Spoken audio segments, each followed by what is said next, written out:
Oi, gente, tudo bem com vocês? Pois é, começando uma nova etapa agora com as aulas online. Vamos continuar continuar de onde paramos sobre o nosso conteúdo, acompanhar nossas aulas. Lembrando, procurem um lugar calmo, um lugar ventilado, com boa iluminação, para que vocês continuem estudando, para que vocês tenham uma boa concentração, tá bom? Então vamos lá, 8º ano. Vamos continuar com a questão da origem e a evolução das espécies e juntamente vamos falar sobre a teoria da evolução. Tudo bem? A teoria da evolução descreve o desenvolvimento das espécies que habitavam ou que continuam habitando o nosso planeta, certo? Nós vimos em sala de aula sobre o estudo, toda a questão, até mesmo sobre Darwin, a gente já começou a falar sobre ele, lembra? Assim, as espécies atuais descendem de outras espécies que sofreram modificações ao longo do tempo e transmitindo assim as suas características aos seus descendentes. Charles Darwin, que é o autor do livro A Origem das Espécies, que foi lançado em 1859, lembra que a gente assistiu o vídeo, eu botei o link do vídeo no grupo, não foi, da gente, do WhatsApp. Então, quem quiser o link novamente, eu coloco para vocês assistirem de novo. Vale muito a pena assistir esse filme. E continuem fazendo pesquisa, pesquisando na internet, pesquisem em livros, e vocês vão encontrar muito sobre esse assunto. Então, vamos lá. Charles Darwin, autor do livro A Origem das Espécies, é um dos grandes nomes sobre as teorias relacionadas ao evolucionismo. A teoria que tem base é a evolução. A sua teoria baseia-se na seleção natural das espécies e é a teoria mais aceita até hoje, tá bom? Quais são as teorias da evolução? Aqui nós temos, nessa imagem, duas representações. Nós temos a representação das duas mãos lá em cima, que seria a mão de Deus, e a mão do homem, que seria o criacionismo, onde Deus criou tudo, e o evolucionismo, no qual o homem teria se evoluído de uma espécie primata. Então, vamos lá. Quando nos referimos à evolução das espécies, as teorias criadas baseiam-se em duas vertentes. O criacionismo, que são as forças divinas responsáveis pelo surgimento do planeta e todas as espécies nela existentes. Nesse caso, não houve nenhum processo evolutivo e as espécies são imutáveis, assim como foram criadas, elas são hoje. A teoria, ela relaciona-se mais a questões religiosas. Já a evolucionista, ela propõe a evolução das espécies por meio de uma seleção natural, conforme ocorrem mudanças ambientais. Quer dizer, o mais forte vai sobrevivendo, vai transmitindo as características e o que aprendeu e as suas características de evolução genética aos seus descendentes, e assim vai sobrevivendo a espécie mais forte, a espécie que melhor se adapta, a espécie que melhor evolui. Vamos entender um pouquinho os pesquisadores, os estudiosos da época, né? Vamos falar sobre o lamarckismo, no caso nós vamos falar de Lamarck. Naturalista francês Jean-Baptiste de Lamarck, que nasceu em 1744 e morreu em 1829, foi muito importante para o desenvolvimento das ideias evolucionistas, tendo em vista que ele publicou o livro Filosofia Zoológica, com suas conclusões que ele fez em 1809. O conjunto das suas teorias é denominado lamarckismo. Ele propunha a seguinte ideia: a lei do uso e desuso. Quanto mais se usa, mais se evolui. Quando menos se usa, aquilo é descartável. O que consistia no desenvolvimento ou atrofiamento das partes do corpo, de acordo com o seu uso ou seu desuso, respectivamente. Com isso, das características seriam passadas ao longo do tempo para as gerações seguintes, o que explicaria, no caso, a lei da transmissão dos caracteres adquiridos. Já o darwinismo, ele falava mais ou menos assim: era a teoria da evolução das espécies e tem como principal articulador o naturalista britânico Charles Darwin, que foi o que a gente estudou, né? Nasceu em 1809, morreu em 1882. Sendo o conjunto de suas teorias evolutivas chamadas darwinismo.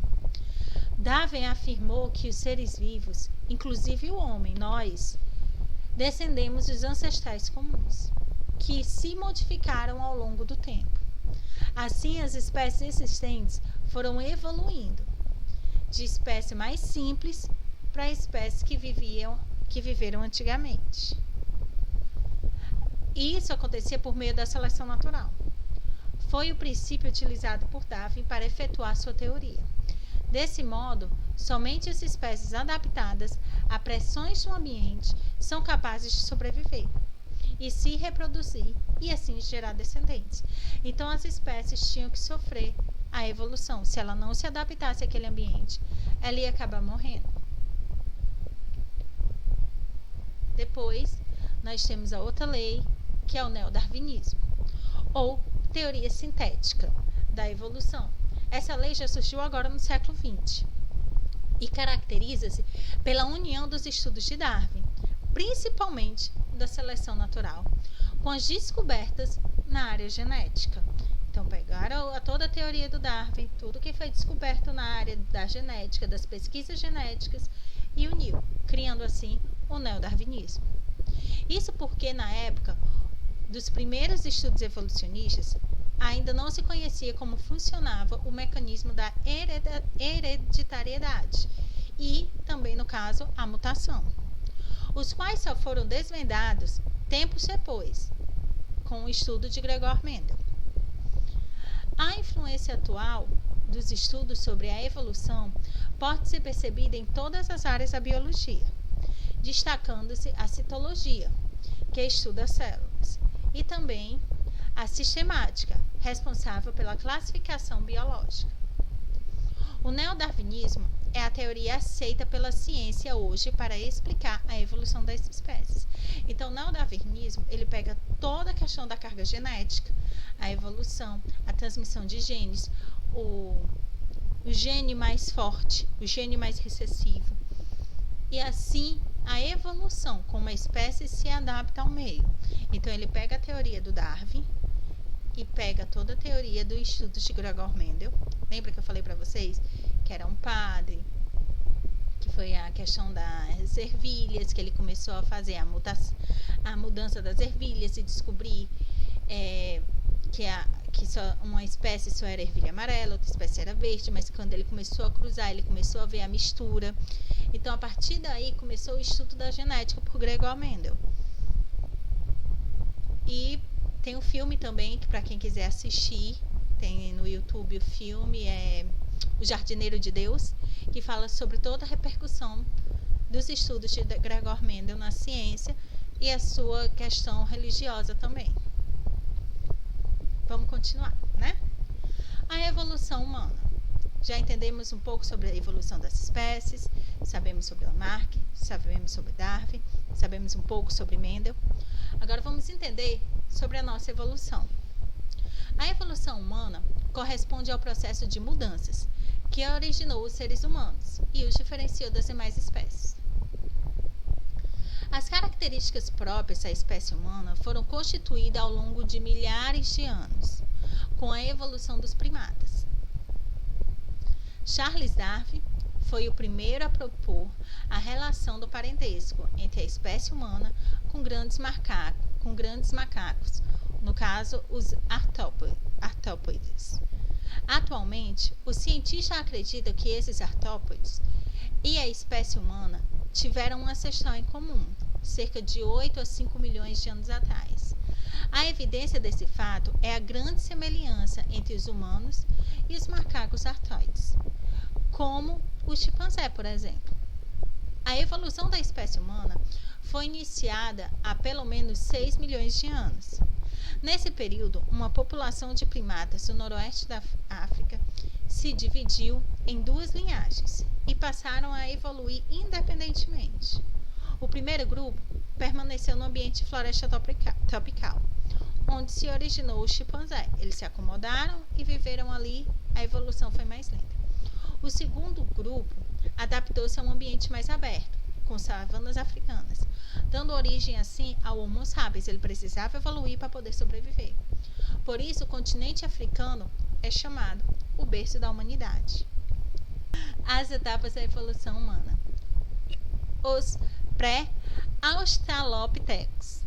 Difícil a palavra, né? Mas vamos lá. As primeiras espécies vieram logo após a separação do grupo, que se originou os hominídeos e os chimpanzés. Suas principais características eram o modo de vida arborícola.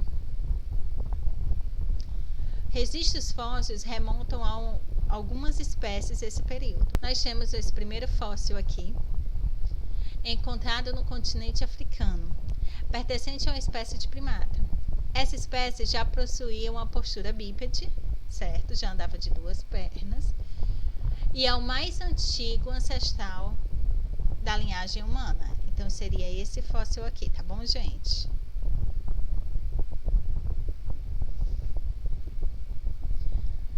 Temos também o oriungo tugenensis, que é o fóssil encontrado no Quênia, também já apresentado com indicação de postura bípede. E os cientistas acreditam que a espécie viveu há cerca de 6 milhões de anos atrás. Temos outros fósseis também, lembrando que todos esses são nomes científicos, por isso a complicação de falar as palavras. Mas vamos lá. Ardipithecus ramídeos e Ardipithecus cadaba. Fóssil encontrado na Etiópia. Nessa espécie permanece a postura bípede, todos três andam de duas pernas. E essa espécie, os cientistas acreditam que é o gênero Ardipithecus, que foi o ancestral do gênero Australopithecus. Então, é esse daqui, tá bom? Vamos continuar. Os Australopithecus são os primeiros hominídeos pertencentes aos gêneros Australopithecus, né? Constituem um grupo diversificado e bem-sucedido. As principais características desse grupo eram o quê? A postura ereta, a locomoção como bípede, a dentição primitiva e a mandíbula mais semelhante da espécie humana. Foram os primeiros hominídeos a dominarem o fogo, que permitiu a sua expansão para outros territórios. Além da redução da musculatura da face, eles podiam cozinhar os alimentos e aprenderam. Além da redução da musculatura da face, pois podiam cozinhar os alimentos amaciando-os. Os Australopithecus africanos, os primeiros fósseis do Australopiteco encontrado, provavelmente habitou a Terra há 2.800 a 2.300 anos atrás. Outros fósseis de Australopithecus foram encontrados. Algumas espécies são a Arfenis, a Robusto e a Basei.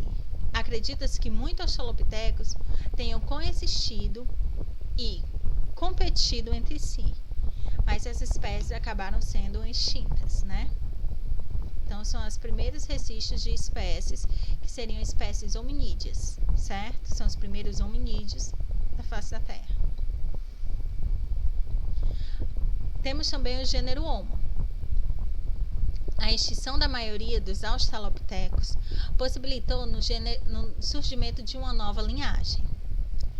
O gênero Homo se destacou pelo desenvolvimento do seu sistema nervoso, isso quer dizer, da sua inteligência.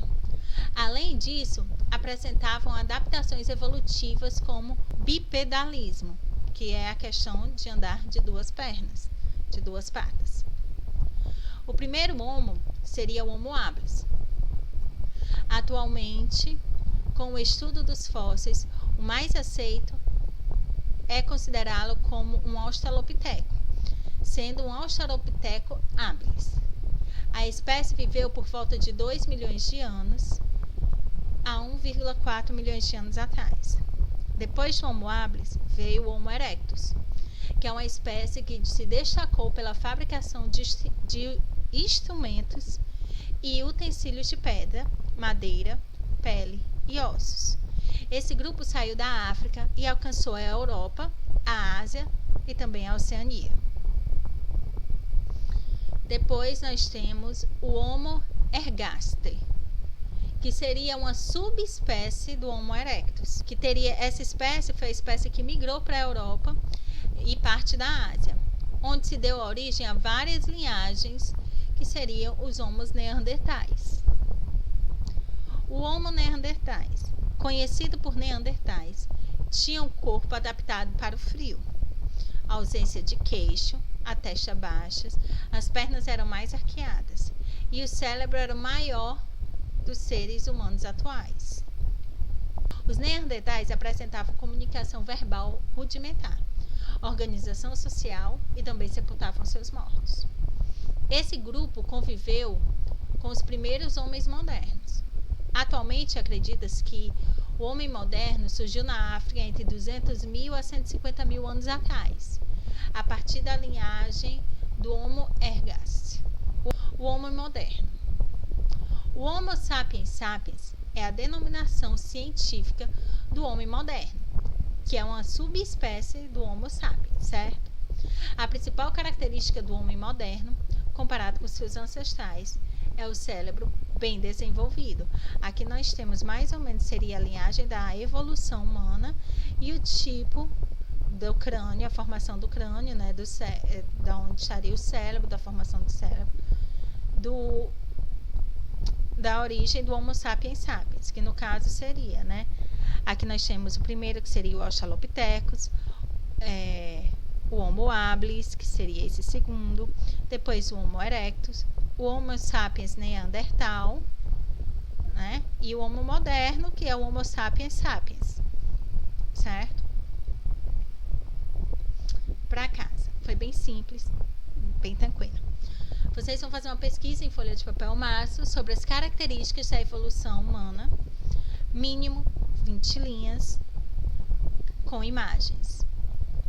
E o desafio que vocês vão fazer no caderno, agora que você já conhece as teorias evolucionistas, crie de forma bem criativa e bem humorada uma história em quadrinhos, contando os principais pontos da teoria entre Darwin e Lamarck. Façam um paralelo entre essas duas teorias, tá bom, gente? Dúvidas?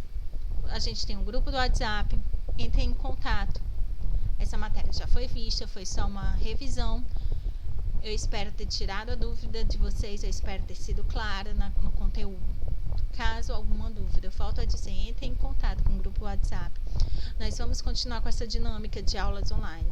Essa aula vai continuar gravada, então eu espero que vocês, se tiverem dúvidas, voltem também para a aula, assistam novamente quantas vezes forem necessárias.